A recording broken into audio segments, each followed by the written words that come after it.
Hello everyone, FPL Raptor here and welcome back to another video on my YouTube channel. In today's video we have my Game Week 12 team selection. Now, important announcement. Because the deadline is Tuesday at 6 PM UK time, unfortunately I'm working directly before the deadline, which means instead my live stream for Game Week 12 will be on Monday evening, 6 PM UK time. So make sure to make a note on your phone or just subscribe to the YouTube channel, turn on notifications, because then I'll send a notification out when I schedule the live stream. But Monday, 6 PM will be the live stream instead. Hopefully see as many of you there as possible. And also we are on the road to 50,000 subscribers as well. So if you could subscribe to the channel, I would massively appreciate it. But without further ado, let's jump into today's video.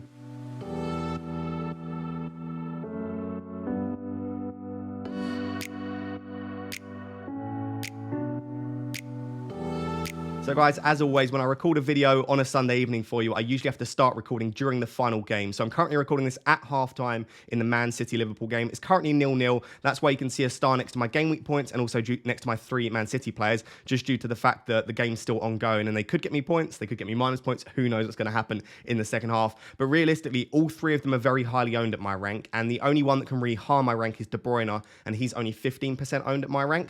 So I reckon I could drop as low as about 250th to 300th. I could go as high as about maybe 180th, 170th if Foden gets me anything. But realistically, probably going to end the game week around 200 to 250th, which, to be honest, considering it's not been a great week for my team, I haven't had any hauls in my team. I've had a couple of returns, and a lot of the players that I don't own, such as a Tony, Solanke, Gaeta, there were a few others, did quite well. I'm actually delighted that in a bad week, it's not gone too badly for me. And I think I've been lucky again in a couple of positions. For example, I think Newcastle could have definitely conceded. Pope and Trippier, very happy from an FPL perspective to get that clean sheet. Doherty, I think Everton had 2 huge chances in the first half. I mean, the second half, I think they accumulated a 0 XG. So there was nothing in the second half. But especially in that first half for Everton, they had 2 huge chances. So I feel like Doherty, Trippier and Pope clean sheets is pretty massive for me. Actually, this week, in comparison to previous weeks, my entire midfield so far, depending on what Foden does in the second half, is going to blank, which is absolutely crazy, because in previous weeks, my midfield has been pretty much the main reason that I've got to the rank that I'm at currently. So I'm delighted that my midfield has got me points in the past. I can't really complain that they've blanked this week. I'm not going to get returns from these for every single week. I do have obviously the decision looking forward to replace Maddison. And to be honest, I'm quite happy that I have a spot in my midfield to switch, because I think there are some really good opportunities moving forward to switch Maddison to some other players. And then in the attack, again, I've got some returns. No massive hauls, but Kane and Mitrovic both scoring penalties. And I've said having penalty takers in FPL is absolutely massive. And especially over recent weeks, it feels like those penalty takers just keep getting penalties and they keep converting too. The likes of Tony, Saka's had one, Mark Bowen in recent weeks, Kane and Mitrovic getting penalties this week. I feel like if you can get more penalty takers into your team, it's absolutely massive. And it's why I'm eyeing up the likes of a Solanke or potentially a Saka moving forward in my team. Because I think if you've got that 50-50 decision, I will tend to back the penalty taker, because they can have a pretty terrible game with no real output. They get a penalty and they can come away, as you can see here with Kane, with a 9-pointer. So I do think it's massive. Definitely looking at more penalty takers moving forward. My bench is a bit of a disaster, but I think everyone's is. I'm incredibly interested. Let me know down below in the comments, how many points do you have on your bench? I've currently got 18 points on my bench. If I'd have had Ward instead of Everson, it would have been 24 points on my bench. So I think a lot of people will maybe have 20 plus. Let me know down below if you can beat my 18 points. Unfortunately, I did have a quick look at where I would be in the world if I had bench boosted, and I think I would be in around the top 10. I'd only be like 7 or 8 points off of first in the world. I never really considered it though, so I'm not going to complain. I just think the fact that I didn't have a playing keeper, Andreas is fine, but Bournemouth have been pretty good defensively recently. And the fact that Castagna and Gahey were playing against each other, both teams have been pretty poor defensively. I thought there were going to be goals in that game. I was thinking like 2-2 or 3-3. So I was never going to bench boost, but it definitely would have been nice to get those extra 18 points. So that's the way Game Week 11 has gone so far. Like I said, one more half of football between City and Liverpool. Currently on 45 points, 730 points overall. And fingers crossed, we should stay in the top 250 by the end of Game Week 11. So Game Week 12 is literally in like less than 48 hours. Let's take a look at what my team currently looks like and what my current transfer plans are as well. So slightly different today. I'm not going to show you sort of defense, midfield, attack and talk through every play in loads of details, because number one, it's a really tight turnaround. And also number two, because it's a blank game week, it doesn't really matter if I like my players or not. I've got 4 players blanking. I've got Maddison suspended. I can't really make luxury transfers, or at least I don't think I'll be making luxury transfers this week. So realistically, I'm stuck with the players that I've got here. So let's go through the players briefly. Pope and Trippier, I kept them for this game week. I said Manchester United away is not a great fixture. Tottenham away in 13 is not a great fixture. It's not ideal having double Newcastle defence, but I really like this Everton at home fixture. So the fact that I got the double clean sheet against Manchester United, going into Everton at home looks really, really good. And Everton just look toothless at the moment. Now, of course, Everton did get 2 big chances against Tottenham. And what I would say, the slight worry is Calvert-Lewin did come on at the end of the game. And I just think Calvert-Lewin is an exceptionally good striker, and he does make them a slightly different side. So if Calvert-Lewin is fit enough to start in 12, which maybe he still isn't, that does worry me slightly, but anything could happen. I do think, though, even if I was on a free hit this week, which we'll discuss on the live stream tomorrow, so if you want some free hit ideas and some drafts, we'll discuss that on the live stream on Monday at 6 p.m. But I think Pope and Trippier are both fantastic options for this week, and to be honest, I think there's a good chance I would own both of them on a free hit as well. The rest of the defence looks pretty strong as well. We've got Gahey against Wolves at home. Again, that's a really nice fixture, another home fixture. Obviously, Gahey picking up a 7-pointer on my bench. It was very nearly a 9-pointer in game week 11. So to have him for this fixture, on the back of a Crystal Palace clean sheet, hopefully they've gained a bit of confidence defensively. I think it's another player that, again, I would be very tempted to have on a free hit, even if I had full choice of all of the players. Castagna looked so good in game week 11. If anyone watched the Leicester game, he was basically playing as a right winger. And assuming he's fit enough to start again, I again think he's a fantastic option. Leeds just don't look great going forward. Now, I think they were very, very unlucky not to score against Arsenal. They definitely should have. They accumulated quite the XG. I still think this is a decent fixture, especially from an attacking perspective for Castagna. Like I said, just because he's playing such an advanced role on that right wing. Then moving on to Doherty. I think Doherty, again, I mainly brought him in for the Everton fixture. I was dreaming of sort of a 12 or 15 pointer. He unfortunately didn't deliver that for me, only a 6-pointer, which is still pretty decent. But he did get a huge hug from Conte. Now, I don't like to look into these things too much because I think we can sort of misattribute and misunderstand what's gone on. But he got a massive hug from Conte. And then Conte said afterwards in his sort of post-match press conference, he essentially said that he said to Doherty after the game that this is the Doherty I know, like you're back basically. And he keeps calling him Matthew as well in the press conferences. I just get the vibe that Conte's very happy with the recent performances from Doherty. And of course, Emerson Royale is suspended still for game week 12. Jed Spence, I think, is starting to impress Conte, but I don't think enough to get a start. And I just think the Perisic at right wing back experiment that he's tried previously just didn't look great.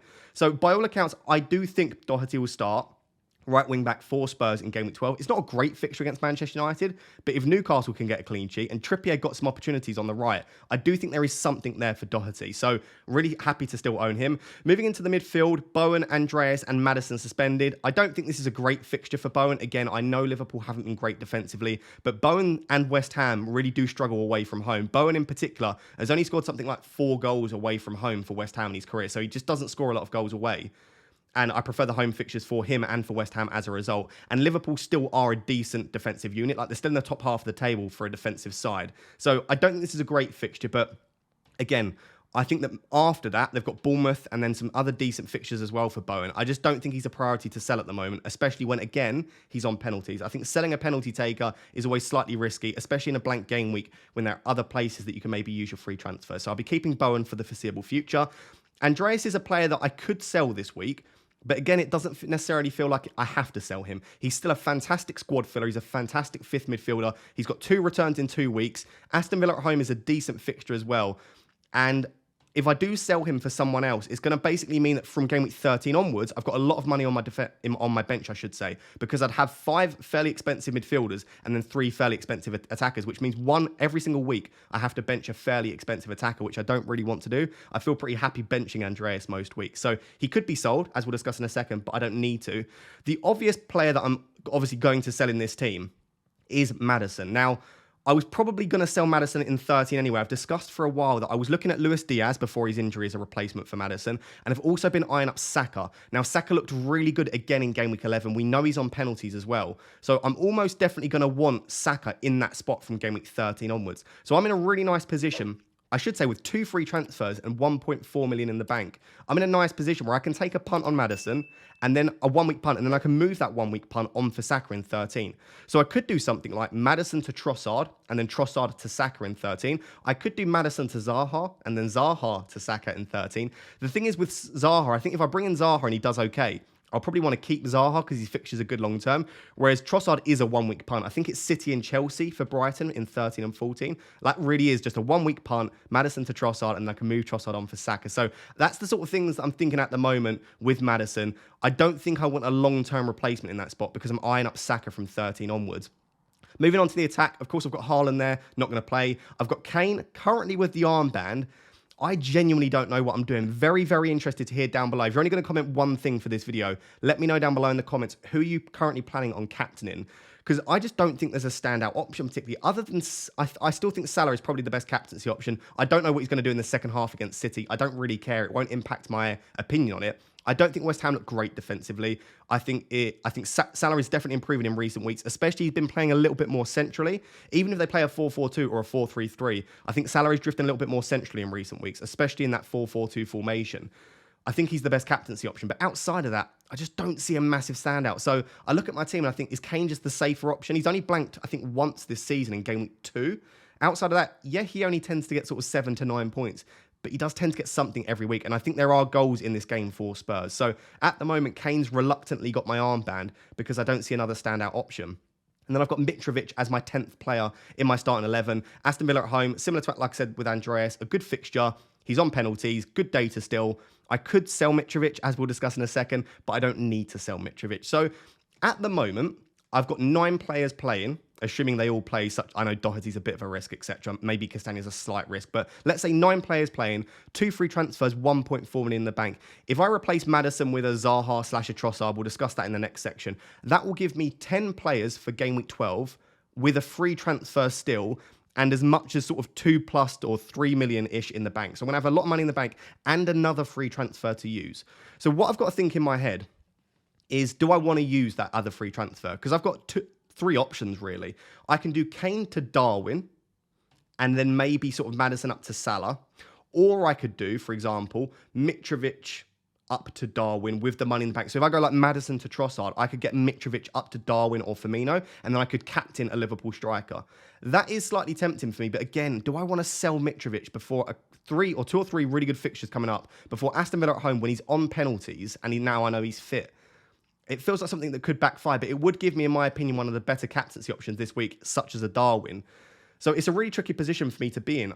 Do I want Salah? If I don't want Salah, then the Maddison switch is pretty easy. But then do I want to bring in someone like a Darwin, Jota or Firmino to then captain against West Ham in game week 12? Or do I just roll the second free transfer, captain Kane, field 10 players, and that would put me into game week 13 with 2 free transfers and quite a bit of money in the bank to then bring in the likes of Saka, maybe a Saliba in defence, maybe a Jesus in attack. It would put me in a really good position to bring in some good players. So that's the current team.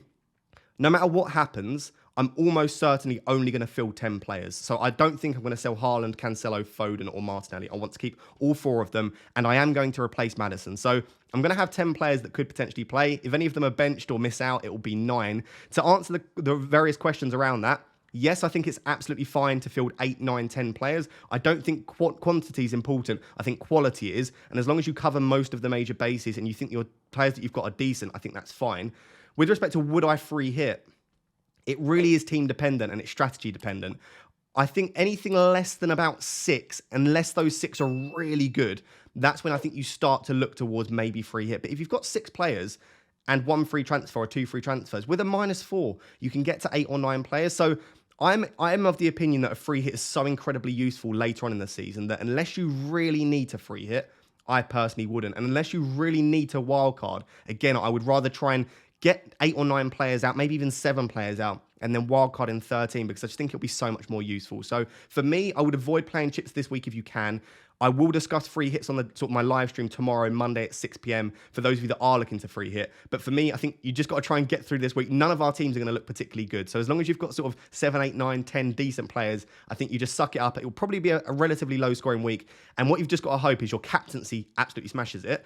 And one of your differentials, such as for me, like a Castagne or a Doherty, just return, get like a 15-pointer. That would be absolutely amazing. So this is the way my team currently looks. Let's move on to the final section, which is going to be what my team would look like with those transfers and what my team looks like going into game week 13 if I do make those transfers. So like I said, there are a few different things that I can do with my team for this week, especially with 2 free transfers of 1.4 million in the bank. But realistically, I think the smart thing to do is probably make 1 transfer, take out Maddison, fill 10, and then go into game week 13, not only with triple City and 1 Arsenal, with a strong team around that, but also with 2 free transfers and also with as much as about 3 million in the bank. The most likely move would then be to move to Saka. So let's say for now, I do Maddison to Trossard. Now, I think the obvious 2 options for me looking at my team is Zaha or Trossard. Now, I said in the previous sections that I do tend to favour penalty takers, so maybe I would go for Zaha. I just think that fixture looks so good, obviously, for Brighton. Nottingham Forest at home looks perfect. So let's say I do that. Also, Mason Mount could be an option, by the way, looking really good at the moment. But